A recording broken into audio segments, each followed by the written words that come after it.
Pagi, nama saya Rizky Julianto dari SMA Negeri 1 Hanau ingin menjelaskan tentang gerakan mahasiswa dari perbedaan dari Orde Lama dengan Orde Baru.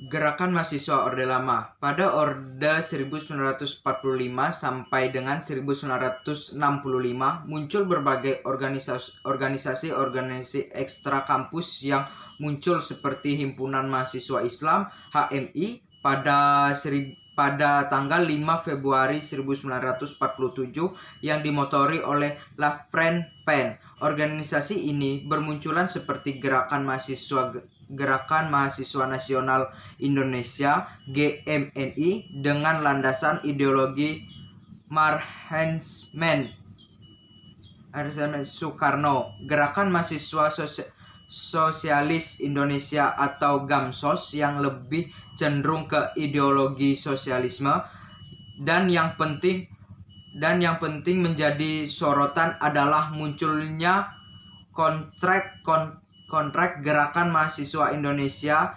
CGMI yang dekat dengan PKI. Gerakan memiliki ideologi yang sama, yaitu pada zaman Orde Lama yang dimana PKI masih eksis, otomatis organisasi mahasiswa CGMI juga menjadi lebih menonjol dan lebih terkenal dibandingkan organisasi-organisasi lain seperti HMI, GMNI, dan lainnya karena pendekatannya dengan PKI.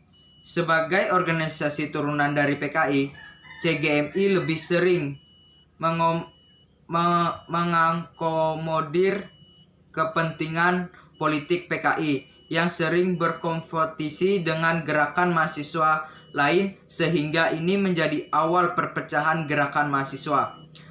Karena mereka sering berkompetisi dengan CGMI dan PKI dan punya perbedaan dari sisi ideologi, maka HMI, GMKI, MKRI, PMII, dan beberapa ormas lainnya membentuk Kesatuan Aksi Mahasiswa Indonesia ataupun tujuan KAMI. Tujuan KMI sendiri adalah koordinasi perlawanan terhadap pengaruh PKI di Indonesia, dan ini adalah awal perjuangan mahasiswa yang dikenal sebagai Gerakan Angkatan 66 yang kemudian mulai melakukan pertentangan terhadap PKI dan ideologi komunis yang dianggap mengancam stabilitas negara. Adapun tokoh mahasiswa yang terkenal dalam menentang komunis seperti Komnas Batubara, Sofyan Wanandi, dan Akbar Tanjung, dan lain-lain. Para penentang komunis ini kemudian diberikan hadiah berupa kedudukan di MPR dan DPR ketika Orde Lama pada akhirnya runtuh dan zaman Orde Baru. Namun yang disayangkan, ketika idealisme yang dibawa mahasiswa saat itu masih terjaga dan dijunjung tinggi. Tetapi setelah Orde Lama runtuh, idealisme mereka ikut luntur menyusul pemberian hadiah oleh pemerintah yang sedang berkuasa dengan disediakan kursi MPR dan DPR serta diangkat menjadi penjahat pemerintahan oleh penguasa Orde Baru. Namun di tengah gelombang runtuhnya idealisme mahasiswa tersebut, ternyata ada sosok mahasiswa yang sangat dikenal idealismenya hingga saat ini dan sampai sekarang tetap menjadi panutan para aktivis mahasiswa di Indonesia, yaitu Soe-Hock Gie. Soe-Hock Gie melalui kalimat inspiratifnya berkata pada kawan seperjuangannya yang telah berbelok idealisme dengan berkata, lebih baik terasingkan daripada hidup dalam kemunafikan. Ritura, KAMI, dan Soekarno. Tri Tuntutan Rakyat pada tanggal 10 Januari 1966 yang dimana ketika itu kondisi pemerintahan tidak stabil dan di tengah demonstrasi mereka di mana-mana menunjukkan agar PKI dibubarkan karena meresahkan masyarakat. Sebagai respon dari situasi tersebut, mahasiswa melalui keputusan Aksi Mahasiswa Indonesia melakukan aksi dengan mendatangi DPR dengan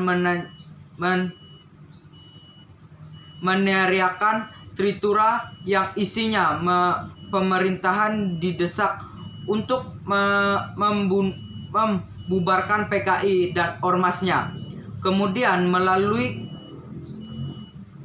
perombakan kabinet Dwi Korah dan turunan harga senjang pangan karena kondisi politik yang tidak stabil pada saat itu juga mempengaruhi kondisi perekonomian nasional, seperti dengan melonjaknya harga barang pokok dan inflasi.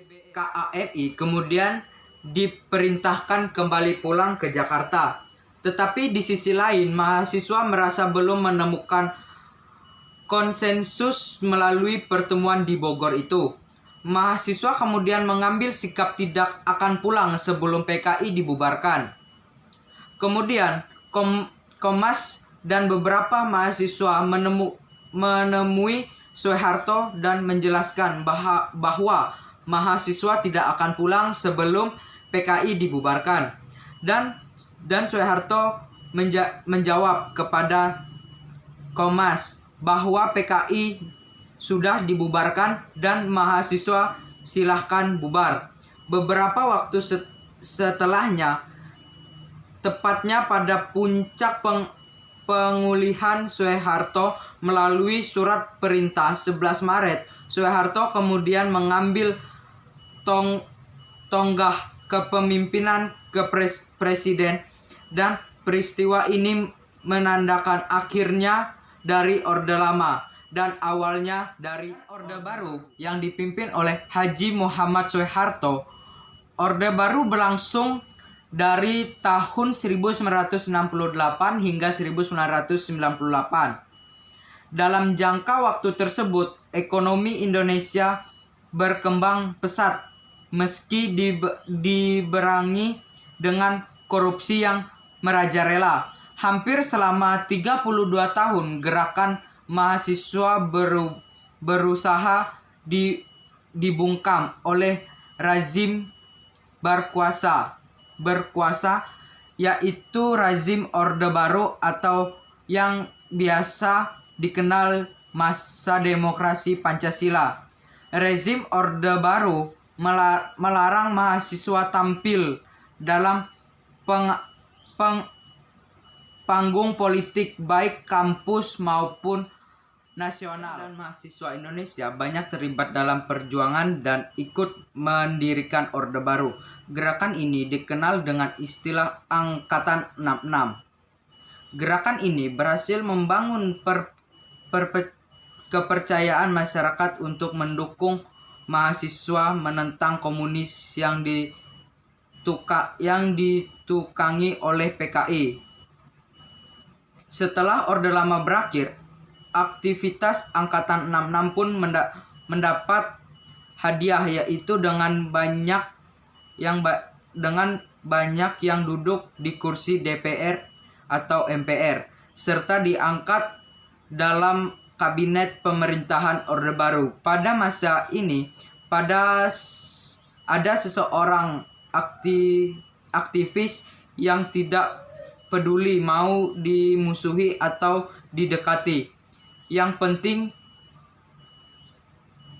pandangan idealismenya tetap terhadap bangsa. Dia adalah Sue Hagi. Ya, tokoh ini menjadi panutan mahasiswa.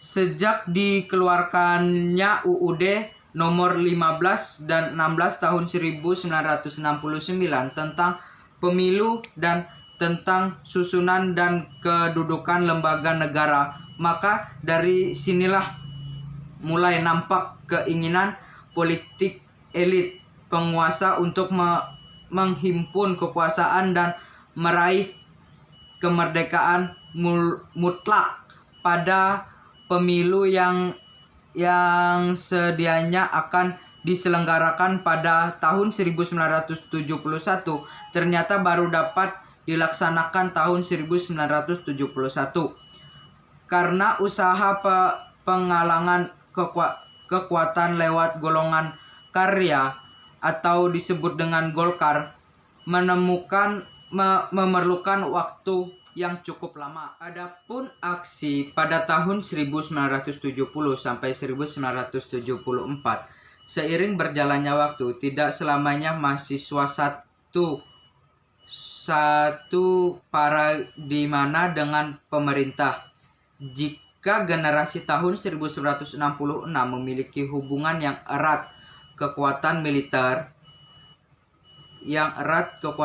dan pemerintahan Orde Baru lainnya, halnya dengan generasi tahun 1974 yang justru bertolak belakang. Gerakan mahasiswa sebenarnya telah dilakukan sejak awal 1990-an, yaitu dengan melancarkan kritikan koreksi terhadap praktek pemerintah pada rezim Orde Baru seperti golput yang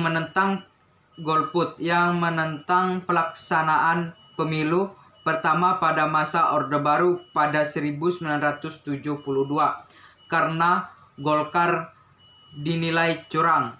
Yang kedua, gerakan menentang pembangunan Taman Mini Indonesia Indah pada 1972 yang menggusur banyak rakyat kecil yang tinggal di lokasi tersebut. Sekian, terima kasih.